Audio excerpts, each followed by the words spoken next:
Seguimos acá y como dijimos recién antes del corte, con el tema de, seguimos con los temas médicos, sanitarios. Doctor, escuchaba un poco a Golan sobre... El reclamo de no reconocimiento, del hijo no deseado, parece. No. Nosotros, mirá, en políticas públicas siempre se construye en una historia, ¿no? Nosotros no estamos inventando la pólvora en Argentina. La fibra óptica estaba hace tiempo, nosotros le cambiaremos el nombre como sucede con todos los gobiernos, ¿no? Digo, uno no va a desconocer lo que se hace bien, me parece que es de política de sonso hacer eso. Cada partido que está gobernando hace su marketing político y yo no me voy a poner a quejar del marketing que hicieron ellos. La verdad que hay que reconocerlo, las cosas que hicieron bien nosotros las sostenemos y la fibra óptica es una herramienta de conectividad esencial en muchos lugares de Argentina y de modernidad. Así que, y la política de telemedicina, por ahí viene, mucha de la medicina viene por ahí. Las organizaciones sanitarias, los hospitales, estamos muy retrasados mentalmente en cómo nosotros nos metemos a toda la historia digital, a la telemedicina. Cuesta muchísimo, pero entra como entra toda la tecnología en los hogares, así que es un salto que va a pegar en la medicina y además le va a dar calidad al interior. Nosotros, entre ellos, yo soy de Bariloche, tener los chicos de pediatría tienen contacto con el Garrahan, nosotros queremos saltar a la parte adulta también, en ver qué hospital... si es el Cruce, si es otro hospital. El Cruce también es otra de las grandes inversiones que hizo el gobierno anterior, que está funcionando bien. Que nosotros, digo, es como desconocer también las políticas de energía nuclear, que tienen más de 70 años y fue siempre positiva en muchas cosas, así que en eso también. Bueno, y el tema de esta complejidad que tiene el sistema sanitario argentino es que al gobierno nacional se le da un rol de rectoría y después se le pide fierros concretos para resolver el problema, porque es un sistema federal donde las provincias son las que tienen la gobernabilidad del sistema y el rol que tiene Nación es construir una gobernabilidad diferente. Lo que pasa es que en un sistema tan antiguo político en Argentina, donde si vos no sos el dueño del campo no podés gobernar nada, es lo que sucede también en el gobierno del sistema sanitario argentino. Añares que los sanitaristas venimos diciendo es un sistema fragmentado, segmentado sí. Y no lo podemos resolver, porque en realidad es un concepto mental que tiene. Si el ministro de la Nación no maneja el último agente sanitario de Jujuy o de Ushuaia o de Río Negro, parece que no puede gobernar. Vamos al tema del aborto, ¿sí? A ver, ya mencionamos la exposición de motivos que en el ámbito sanitario, y acá ratificaron, llamémoslo así, del lado político, el no compromiso con los científicos. El lado sanitario, ustedes ven, bueno, cuenten ustedes las muertes que se generan por abortos clandestinos, bueno, las distintas situaciones. Nosotros estamos en un número que fluctúa, a veces logramos bajarlo un poco. En 10 años bajó de 90 a 60, llegó a 39, luego subió a 59 y estamos en ese rango, ¿no? 55, 60 mujeres, todas pobres, que se mueren por no poder acceder a un aborto seguro, a un aborto bien hecho, que sí accede los cientos de miles de mujeres que anualmente se hace un aborto. Y en esto hay que decirlo también, hay una discusión de que si son 350.000, 400.000, la verdad que es irrelevante, porque son muchos. La diferencia es un montón que se hace un aborto seguro de mujeres y no tiene ningún problema, y las mujeres pobres se mueren. Entonces es un problema claramente de salud pública, que tiene por supuesto otras connotaciones, de género, y nadie los va a discutir. Nosotros cuando estuvimos en la gestión, no tuvimos tiempo de implementar las consejerías, que eran unos instrumentos, unos dispositivos muy buenos al estilo uruguayo, que bajaron antes de la ley de legalización del aborto a 0 la mortalidad infantil en Uruguay. Llegamos a 10 o 12 ministros a ver la experiencia, estábamos en ese desarrollo, no tuvimos tiempo. Era una alternativa dentro de los que nos permitía el marco legal vigente. No teníamos otra... Bueno, ahora si se discute, por supuesto, vamos a tener muchas más posibilidades, y se aprueba, de desarrollar esto. Y si se discute y no se llegara a aprobar, porque es una posibilidad, también hay que discutir estos instrumentos de salud pública. Yo creo que esta discusión trasciende la ideología política. Totalmente. Coinciden ustedes, ¿no es cierto? Mire, todas las bancadas están cortadas transversalmente con este tema. Así que meter este tema en encasillarlo partidariamente es un error, porque están todas las bancadas cortadas transversalmente. Así que nosotros lo que tenemos que hacer es poner el tema en debate. La diferencia ahora es que hay un auge del movimiento de mujeres muy fuerte, que cuando debatan los legisladores nos van a tener, porque vamos a estar todos acompañando ahí, ¿no? El gobierno mismo, digo, el propio presidente se manifestó en contra, hay muchos funcionarios, otros no, el ministro de Justicia ayer se declaró el de Salud también a favor, digamos. Sí. Patricia Bullrich también. Sí, tenemos la mirada, yo tengo la mirada que hay que despenalizar, es una discusión que hay que dar. La única precaución que hay que tener es que meter método científico en la discusión. Me parece que es clave no bandearnos a cuestiones de creencias o sentimientos. Me parece que ese es un gran desafío que tenemos en diputados, es una mirada ética, una mirada teológica, una mirada biológica, una mirada de política sanitaria, porque además de políticas comparadas mundiales, siempre ponemos Finlandia, Dinamarca, que no son nuestros faros por ahí de estados benefactores, y justamente en todos esos lugares estas políticas han dado resultados. Y si uno compara además, es muy bueno lo que hace resultado, porque como dice él, este tema trasciende el hecho en sí del aborto. El aborto no lo desea ni el que se lo va a hacer. Claro. Esto hay que saberlo porque la mujer que lo hace está en un estado absoluto de indefensión, está sola, se siente la persona más sola del mundo, siempre está acompañado por un amigo o un familiar que está escondido, así que la situación de la toma de decisiones es compleja. Eso, la consejería resuelve eso, y ese hecho ya,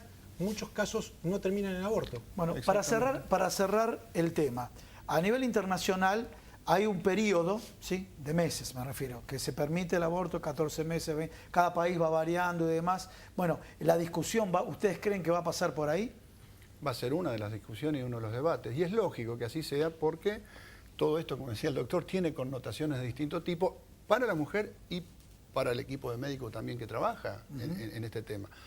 Así que yo creo que va a ser uno de los puntos sustanciales en general, en todos los países. ¿El rango máximo para permitir el aborto en el mundo cuál es? Entre 12 y 14 meses es lo que la mayoría, ¿no?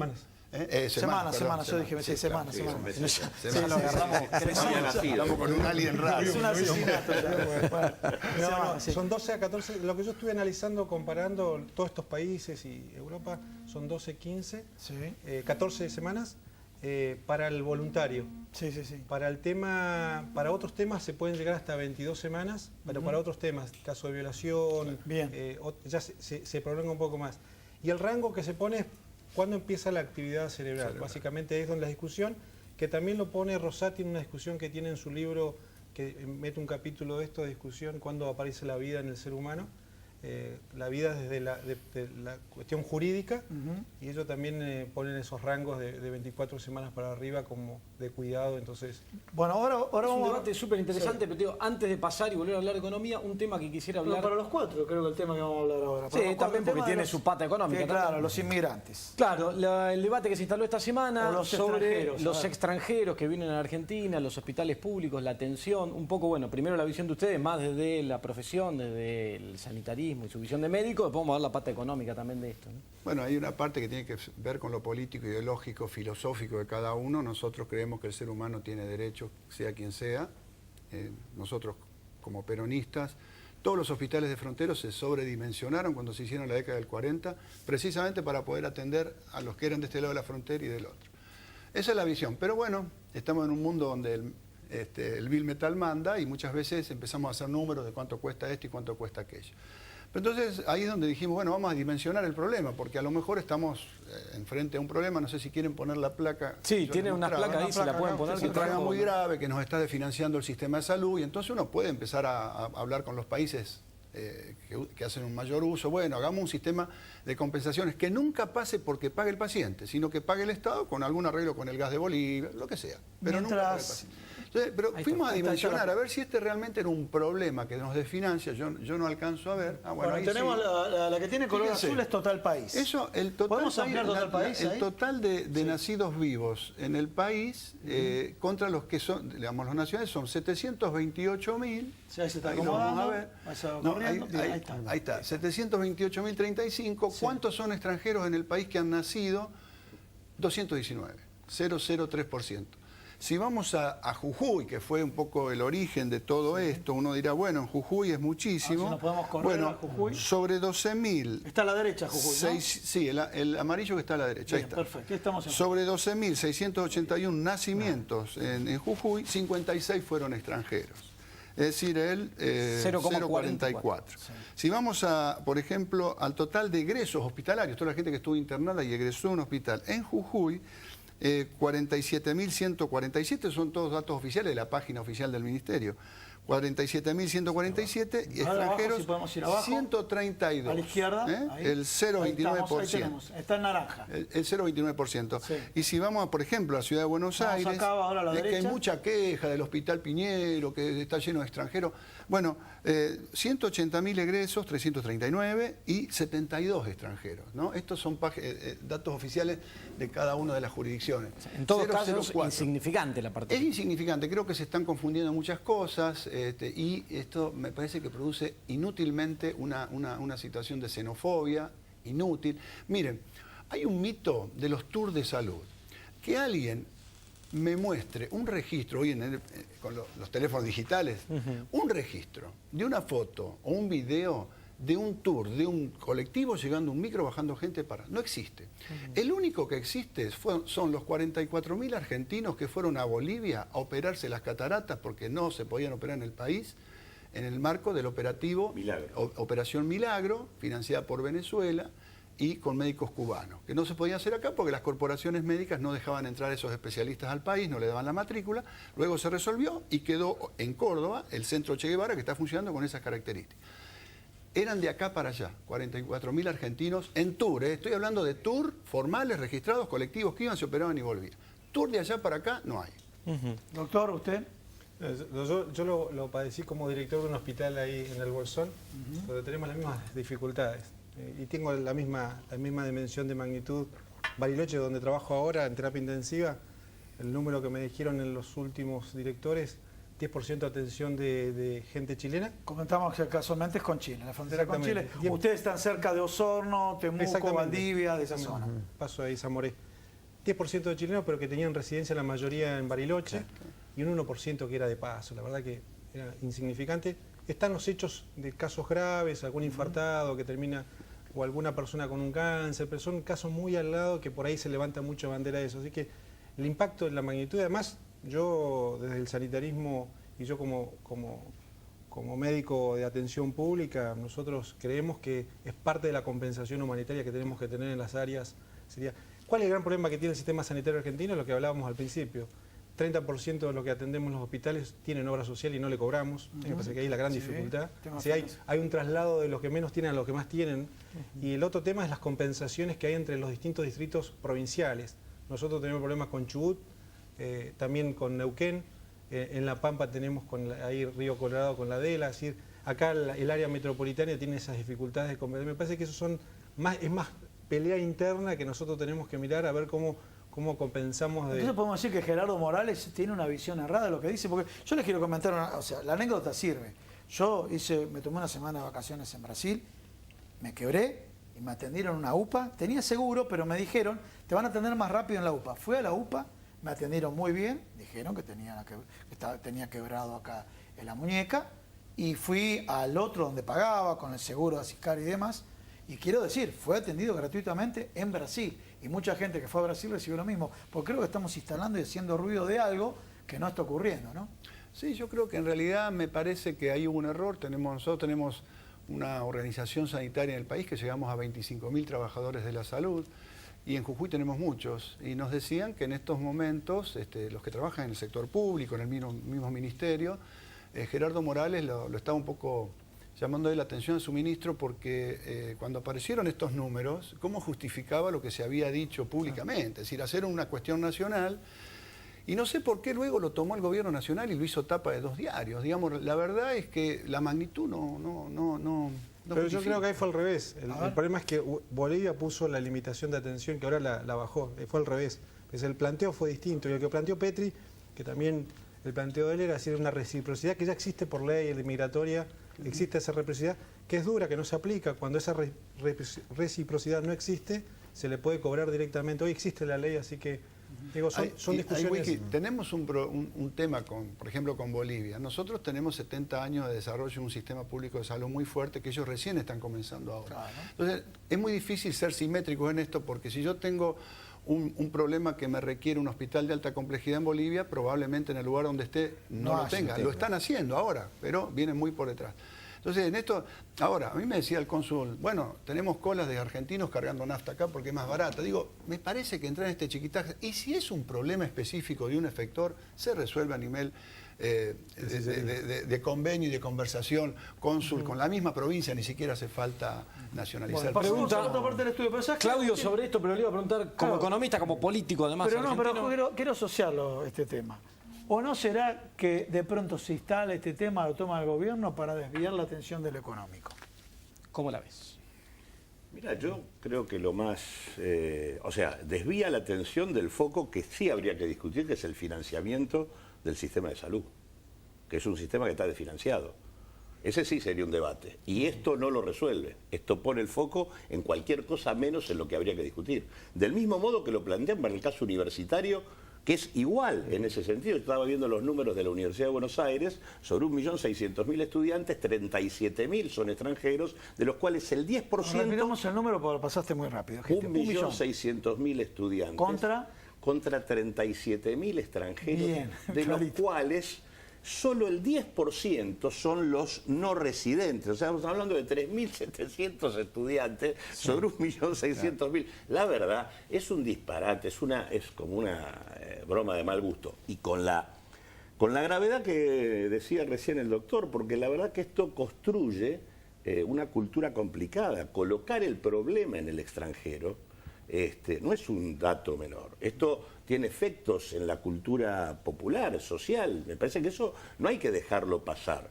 Es grave que desde el Ejecutivo Nacional o desde las políticas nacionales se planteen estrategias de esta naturaleza. Igualmente yo sí quiero reivindicar las únicas 3 cosas que me parecieron razonables del discurso de Mauricio Macri, que es el tema de abrir el debate sobre el tema del aborto, el tema de la igualdad salarial en materia de género, el tema del periodo y el tema de la licencia en materia de paternidad. Me preocupó lo de la igualdad salarial porque a ver si todavía es que quieren bajarle un 30% el salario real a los hombres. Eso me preocupa porque si vamos al tema de economía, el mensaje que está dando el gobierno para el 2018 es que quiere repetir el 2016. Es decir, con una inflación que todos ya colocamos como piso en el 20, está proponiendo paritarias del 15. Está avisando que no solo bajó el salario en estos 2 años, sino que lo va a seguir bajando por lo menos 5 puntos en este año. Y te hago una pregunta también, tomando lo que acaba de decir. Si realmente el gobierno logra esa intención de la paritaria, no ponerle cláusula gatillo y baja el salario. Vos antes hablabas de consumo y los datos de una consultora privada que dicen que está bajando. El consumo es la variable más relevante, 70%. Sí. ¿Ves crecimiento? El gobierno insiste que este año va a haber crecimiento. A ver, el gobierno está planteando un crecimiento en base a, como ellos dicen, a 2 drivers, ¿no? Fundamentalmente la inversión, y atrás de la inversión está lo que puedan seguir en términos de construcción, y después ellos hablan de un repunte de las exportaciones, que la verdad yo creo que no se ve por ningún lado, incluso en las tradicionales. El gobierno dice 3,2 a 3,5 en el 2018. Si uno mira el arco de las consultoras, en el arco de las consultoras ya muchas van para el lado del 2%, del 1,8%. O sea, ese número es efectivamente nada, ¿no? Es nada. Yo creo que ahí en ese punto el gran tema efectivamente es qué va a pasar con esta disputa que se está dando en estas semanas a nivel salarial, ¿no? O sea, efectivamente tenemos un montón de gremios que han, sobre todo los gremios que están más cercanos al gobierno, que están firmando por el 15. Ahora, hay que ver cómo termina docentes, que marca toda una pauta para el resto del sector público, y hay que ver cómo termina la pulseada en bancarios, ¿no? Si se rompe el techo salarial, ahí puede darse algún margen un poquito mayor para el lado del consumo.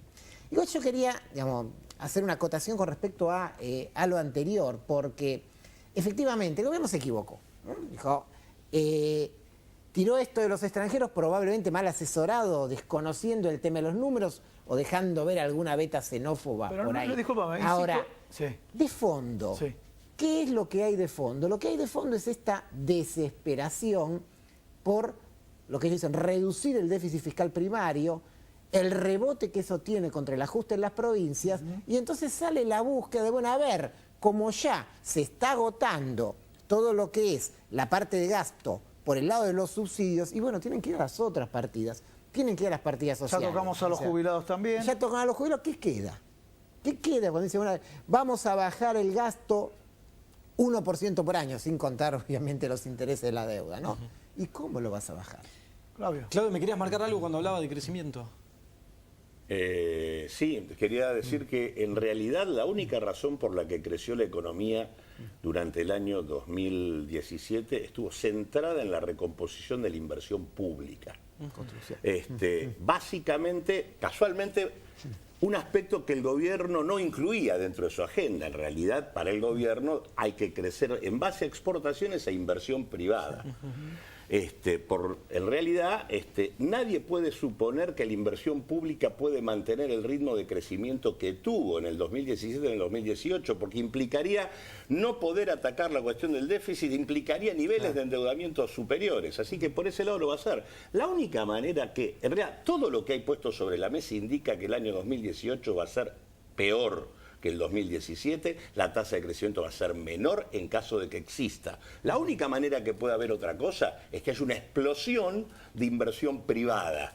Ahora, en un contexto donde vos tenés fuga de capitales de la magnitud que ya tuviste en el 2016 y 2017, con tasas de interés internacional en suba, en un contexto de conflictividad social como el propio gobierno está generando por el mensaje de baja de salario, la verdad que es muy difícil pensar que haya alguna explosión de inversión privada en la Argentina. Así que, la verdad, yo no veo crecimiento económico similar al de este año. Al contrario, va a ser más bajo. Incluso es difícil que puedan cumplir eso de la inflación 2018 va a ser más baja que la 2017. Piso 20. Ya estamos piso 20. Sí, pero vos fíjate, 2017 fue 25% y yo tengo la misma duda. No sé si no va a estar arriba del 25%. Es piso 20. Después hay que ver.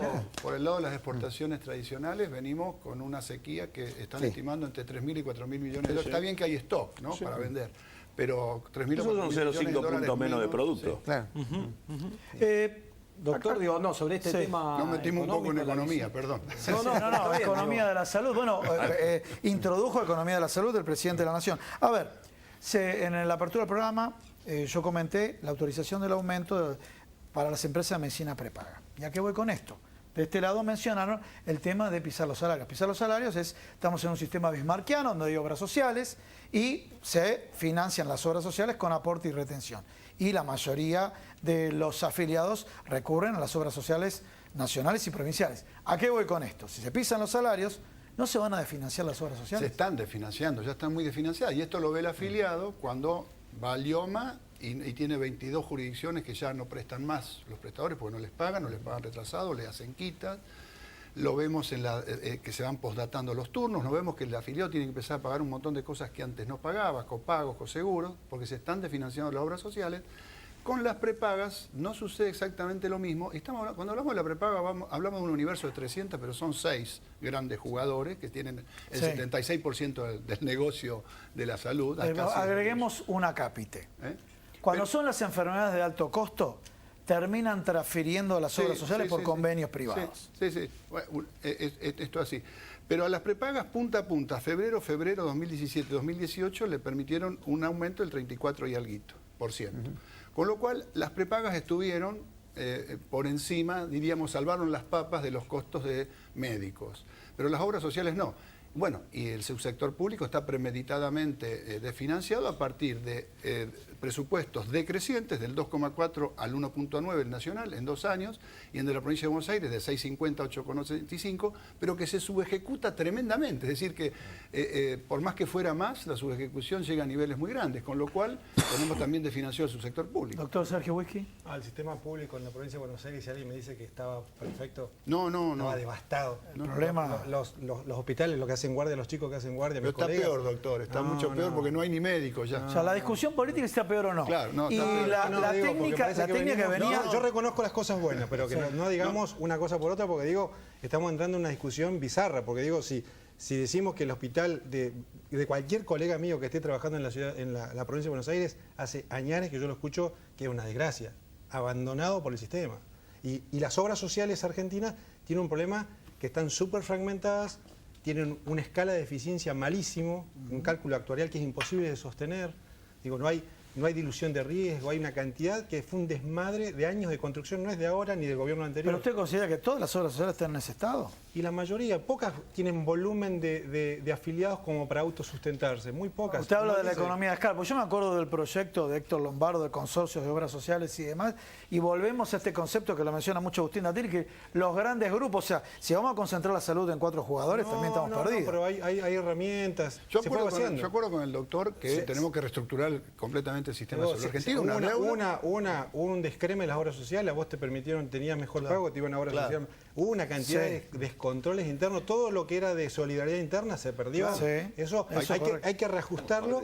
Hay 4 millones por el cual las obras sociales han actuado como mecanismos de transferencia a la medicina privada y a las prepagas. 4 millones de aportantes a las prepagas que vienen del sector de obra social. Y asociados propios son poco más de 2 millones. Es más, yo te digo, con asociados propios el sistema de las grandes no funciona. No funciona. Además hay un sistema... Tenemos que cerrar. En un mundo donde la tecnología se incorpora masivamente en toda la medicina pasa esto, y lo que sucede es que las enfermedades de alto costo, que se llama técnicamente catastrófica porque te pueden llevar al quebrante. HIV, trasplante de médula, etcétera, etcétera. Una droga, yo un chiquitito que vengo ahora de San Antonio, 1 millón de pesos por semana a 2 millones de pesos por semana en una inyección. Esto es el impacto, por una obra social de 160.000 afiliados, es imposible que la sostenga.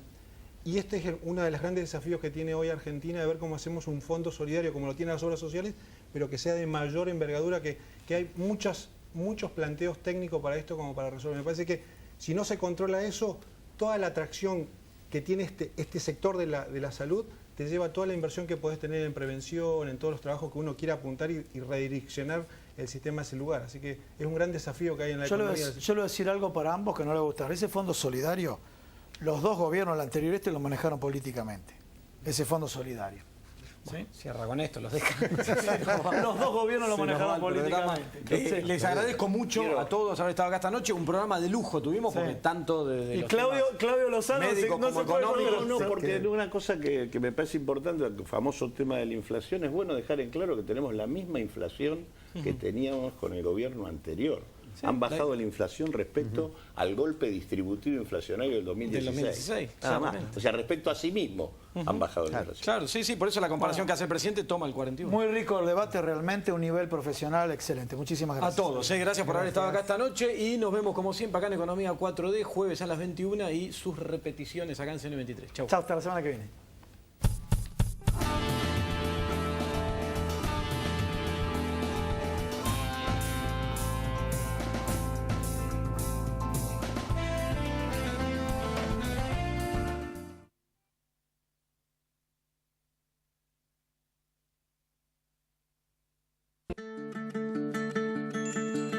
Atilra es artífice de un proyecto solidario, colectivo y social.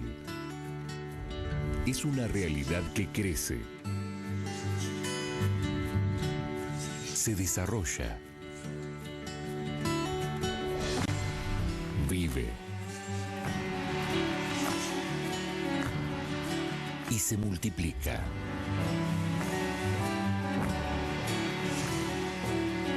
Pero sobre todo, permanece en el tiempo.